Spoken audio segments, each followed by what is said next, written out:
2. Matthew chapter 6 verse 8 and prayer. Let me repeat, many books on prayer irritate me. They seem designed to give the reader a sense of inferiority and hopelessness. Some years ago, a distinguished pastor told me that too many devotional and prayer manuals are destructive of the mental and spiritual health of their readers because they call for an unreasonable dedication to spiritual exercises.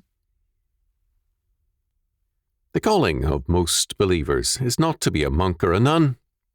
They cannot spend their days in meditation and prayer. For centuries, it has been traditional to downgrade Martha because of the incident recorded in Luke chapter 10, verses 38 to 42. Now it came to pass, as they went, that he entered into a certain village, and a certain woman named Martha received him into her house. And she had a sister called Mary, which also sat at Jesus' feet and heard his word.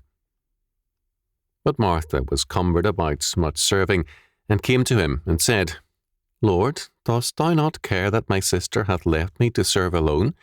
Bid her therefore that she help me. And Jesus answered and said unto her, Martha, Martha, thou art careful and troubled about many things. But one thing is needful, and Mary hath chosen that good part, which shall not be taken away from her. This was a great medieval text, but it has not lost its popularity with Protestantism. Jesus was with his disciples, at least the 12, and possibly more. The coming of such a crowd to Martha's house was no small matter. It was Martha's home, and she was the hostess. In good Near Eastern manners, she was preparing a major dinner for them all. Our Lord's comment to her simply said that his presence and his teaching were more important than maintaining traditional standards of lavish hospitality. It was not a statement about the superiority of the contemplative to the active life. It was a statement about priorities. And, from a reading of Old Scripture, we see that at times the priority is action, at other times prayer, because at all times the service of the Lord must govern us. In John chapter 11, verse 5, we are told, Now Jesus loved Martha and her sister and Lazarus. The house was Martha's, and she in particular seems to have been closest to the Lord. Martha's faith is clearly evident in John chapter 11, verses 19 to 46, in raising of Lazarus. There is no reason for downgrading Martha or Mary, for that matter. To put the contemplative against the active life is abstractionism and alien to Scripture. Prayer, as such, is no more valuable than talking. It is the purpose and content that matters. Our Lord ridicules those who make a display of prayer and who believe that they shall be heard for their much speaking. Matthew chapter 6, verses 5 to 8. He says, Be not ye therefore like unto them, for your Father knoweth what things ye need of before ye ask him. Matthew chapter 6, verse 8. This is a very important text for any understanding of prayer. Otherwise, we pray like the prophets of Baal, crying, O Baal, hear us. 1 Kings chapter 18, verse 26. Calvin's comment on Matthew chapter 6, verse 8 is very telling.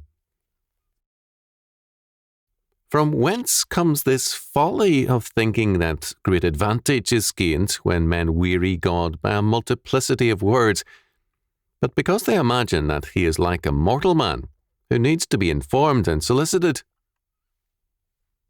Whoever is convinced that God not only cares for us, but knows all our wants and anticipates our wishes and anxieties before we have stated them, will leave out vain repetitions and will reckon it enough to prolong his prayers as far as shall be necessary for exercising his faith, but will reckon it absurd and ridiculous to approach God with rhetorical embellishments, in the expectation that he will be moved by an abundance of words.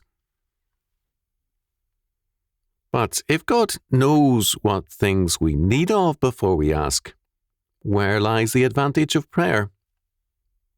If He is ready of His own free will to assist us, what purpose does it serve to employ our prayers, which interrupt the spontaneous course of His providence? The very design of prayer furnishes an easy answer. Believers do not pray with the view of informing God about things unknown to Him, or of exciting Him to do His duty, or of urging Him as though He were reluctant.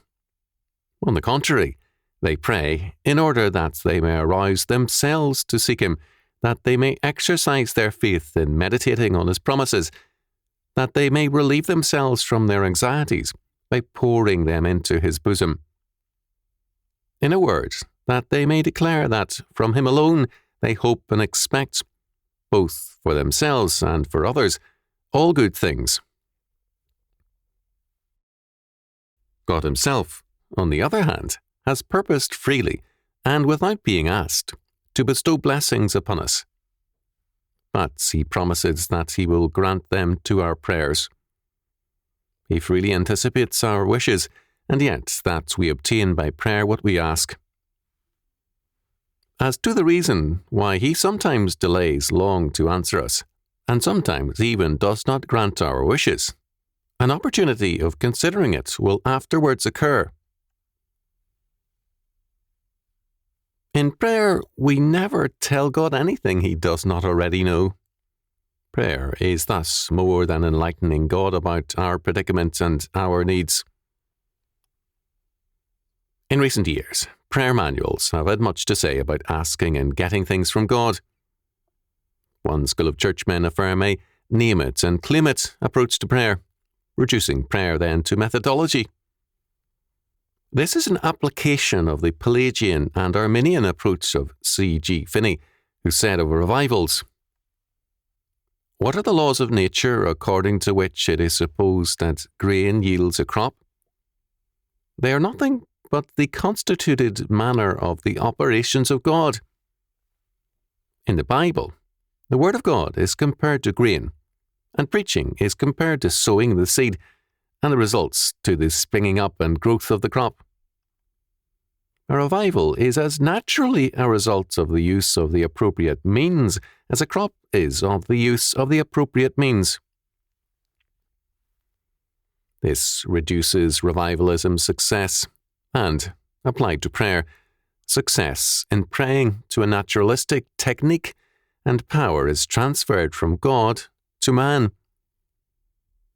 Failure, then, to receive a desired answer in prayer becomes man's fault.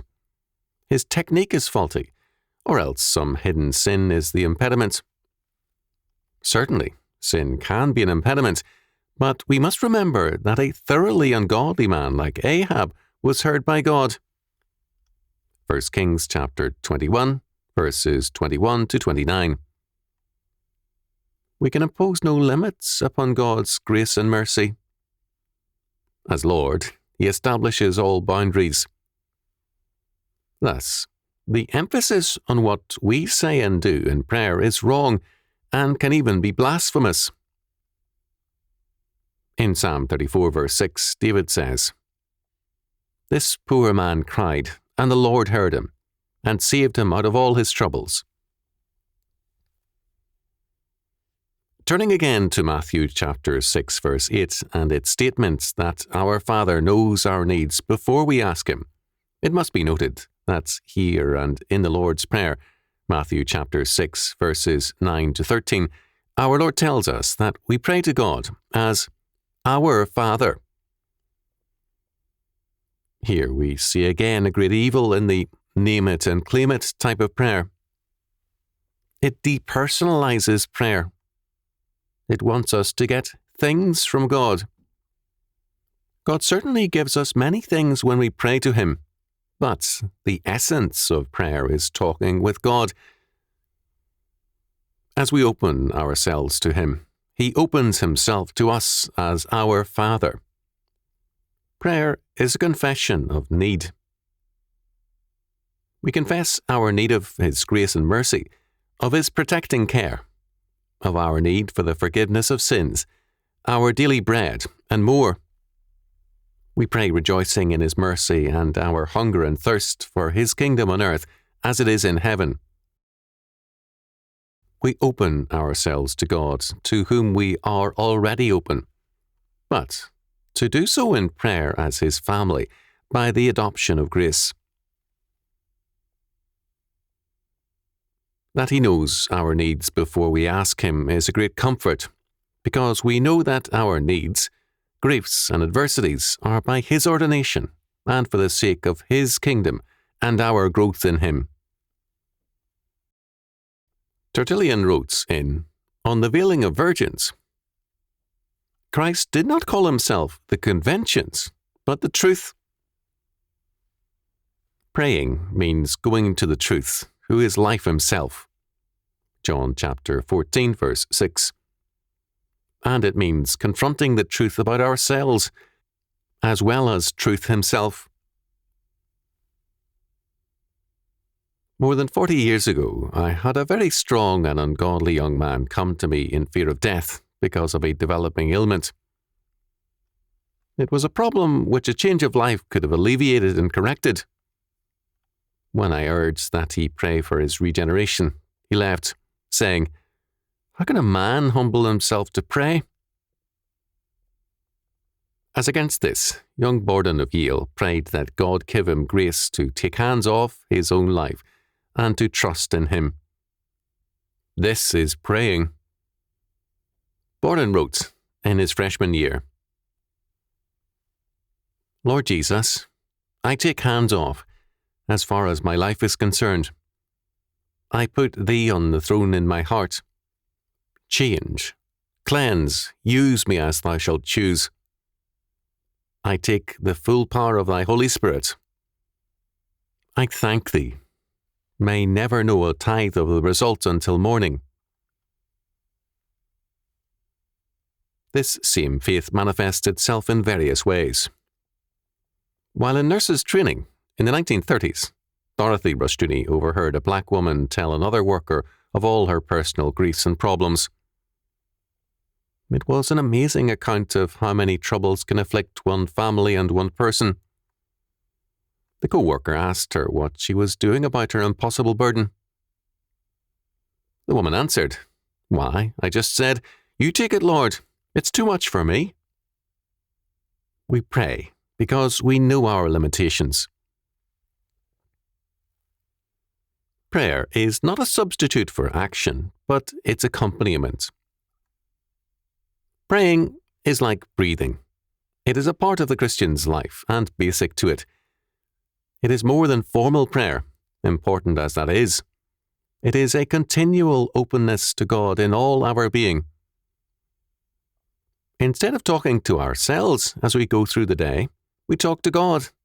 Sentence prayers, momentary calls for help, grace or strength, quick words of thanks or expressions of need, all this and more. Such constant sentence praying gives us the greatest freedom and advantage in prayer, because it is the practice of the presence of God, of our awareness of it. Its greatest reward is the growing awareness that God is closer to us than we are to ourselves. The irritability and bad temper of modern man is, in part, due to his sense of aloneness. This is his own doing. Having cut himself off from God, he is cut off from closeness to other men and alienated from himself. The habit of continual sentence prayers will take a man out of these evil times and give him grace and power to triumph over the spirit of the age and more.